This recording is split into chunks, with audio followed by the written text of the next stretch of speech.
Assalamualaikum warahmatullahi wabarakatuh. Halo solih-solihah, bagaimana kabarnya pada sore hari ini? Apakah masih semangat puasanya? Insya Allah ya.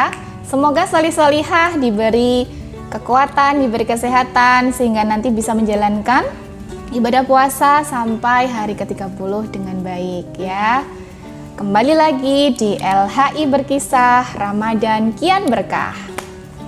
Kali ini bersama Ustazah Susi, insya Allah hari ini kita akan menyimak kisah seorang sahabat Rasulullah SAW yang tentu saja penuh dengan inspirasi ya. Kisah ini bermula dari Khalifah Umar bin Khattab. Ya, jadi Khalifah Umar bin Khattab pada suatu hari membagikan kas negara kepada rakyatnya. Pada waktu itu ada Abdullah bin Umar bin Khattab yang juga menerima bagian. Nah, ketika tiba giliran sahabat Rasulullah yang akan Ustazah kisahkan pada sore hari ini, ternyata sahabat Rasulullah ini mendapatkan bagian 2 kali lipat lebih banyak daripada bagian yang diterima oleh Abdullah.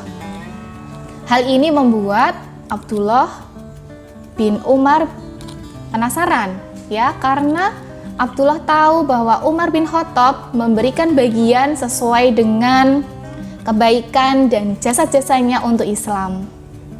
Abdullah khawatir jika posisinya berada pada urutan terakhir, sementara dia berharap kebaikan, kemudian ketaatan, perjuangan dan kesolihannya di hadapan Allah berada pada posisi yang paling depan. Abdullah kemudian bertanya pada Khalifah Umar bin Khattab, mengapa dia mendapatkan 2 kali lipat lebih banyak, padahal aku ikut serta dalam peristiwa-peristiwa penting, sementara dia tidak. Ternyata tahukah kalian bahwa Khalifah Umar bin Khattab kemudian menjawab, dia lebih Rasulullah cintai daripada kamu, dan ayahnya lebih Rasulullah sayangi daripada ayahmu. Nah, salih-salihah, siapakah ya sahabat Rasulullah yang dirinya lebih dicintai, lebih disayangi daripada Abdullah bin Umar, dan ayahnya lebih disayangi daripada Umar bin Khattab?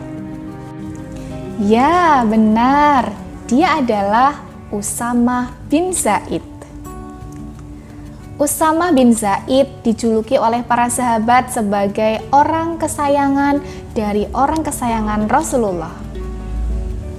Ayahnya bernama Zaid bin Haritsah dan ibunya bernama Ummu Aiman.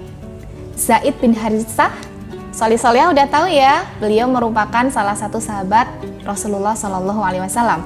Kemudian Ummu Aiman ini adalah seorang pelayan dari ayah Rasulullah SAW, yaitu siapa yo?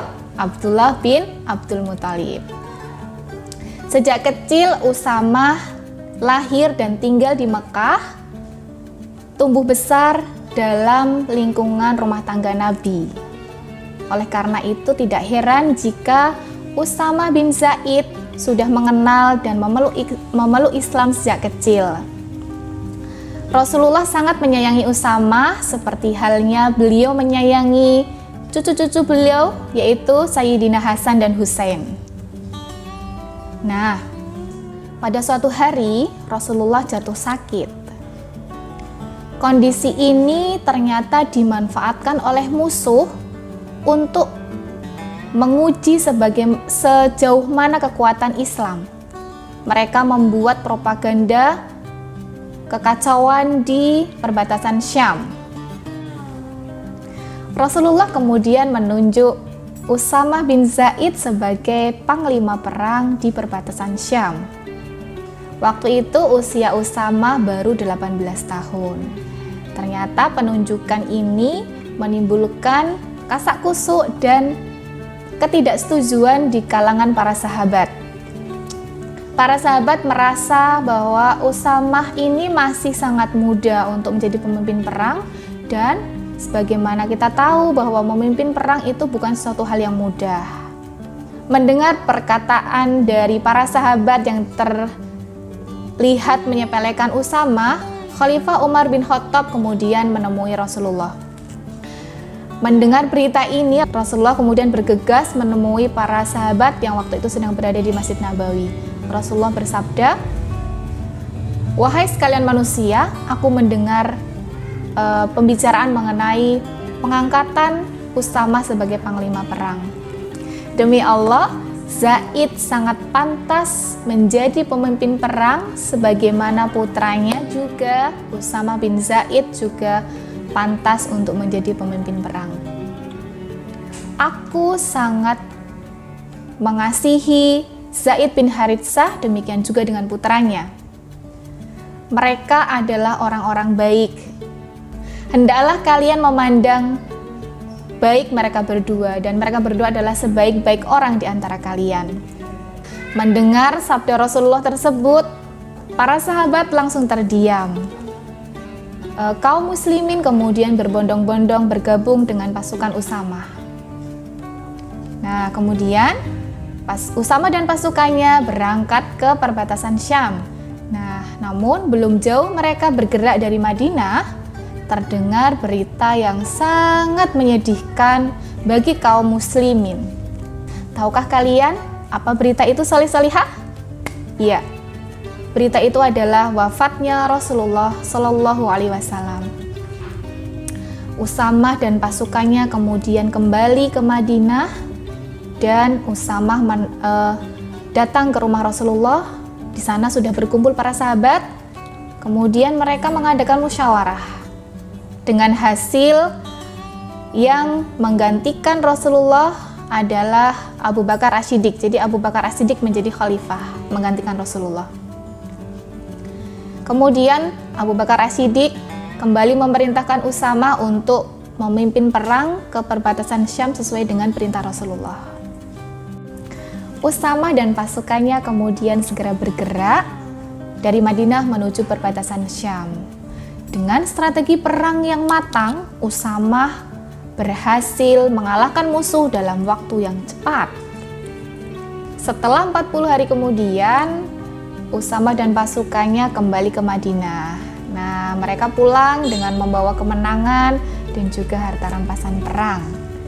Yang lebih luar biasa lagi, dalam peperangan ini tidak ada korban satupun dari kalangan kaum muslimin. Luar biasa, Masya Allah, ini juga berkat pertolongan Allah. Sejak saat itu, Usama menjadi disegani di kalangan para sahabat. Pada suatu kesempatan yang lain, Usama pernah mendapatkan pelajaran yang sangat berharga dari Rasulullah. Waktu itu Usama diperintahkan oleh Rasulullah menjadi panglima. Perang itu dimenangkan oleh kaum muslimin. Ya, jadi ketika setelah pulang dari perang, Usama menghadap Rasulullah dan Rasulullah meminta untuk menceritakan jalannya pertempuran. Usama bercerita dengan berseri-seri. Usama berkata, "Ketika kaum itu terkalahkan, aku bertemu dengan seorang laki-laki. Aku hendak menghunjamkan tombak, tetapi laki-laki itu mengucapkan la ilaha illallah. Aku tetap membunuhnya." Kisah Usama. Wajah Rasulullah seketika berubah menjadi tidak senang. "Celakalah engkau, wahai Usama. Bagaimana nasibmu kelak dengan ucapan la ilaha illallah?"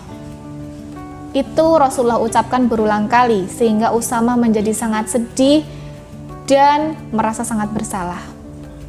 Ternyata meski lelaki yang dibunuh itu hanya menyelamatkan diri atau dia mencari kesempatan untuk kembali melawan, ketika dia sudah mengucapkan la ilaha illallah, maka darah dan tubuhnya itu terlindungi. Jadi haram untuk dibunuh. Ini pelajaran yang sangat berharga bagi Usama. Sejak saat itu dia berjanji untuk tidak akan membunuh musuh atau siapapun yang sudah mengucapkan la ilaha illallah. Demikian ya, solih-solihah, kisah dari sahabat Rasulullah Usama bin Zaid.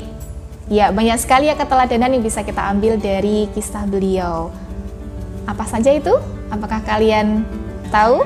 Ya, yang pertama, Usama bin Zaid ini adalah seorang panglima pemberani, panglima perang yang masih muda dan pemberani. Kemudian beliau ini adalah orang yang teguh memegang prinsip. Beliau juga orang yang cerdas, tawadu, dan rela berkorban untuk Allah dan Rasul-Nya dengan sudah terbukti nyata ya. Semoga kita semua bisa mengambil hikmah dari LHI Berkisah sore ini.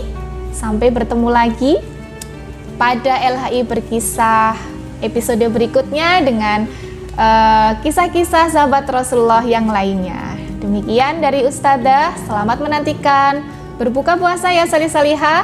Wassalamualaikum warahmatullahi wabarakatuh.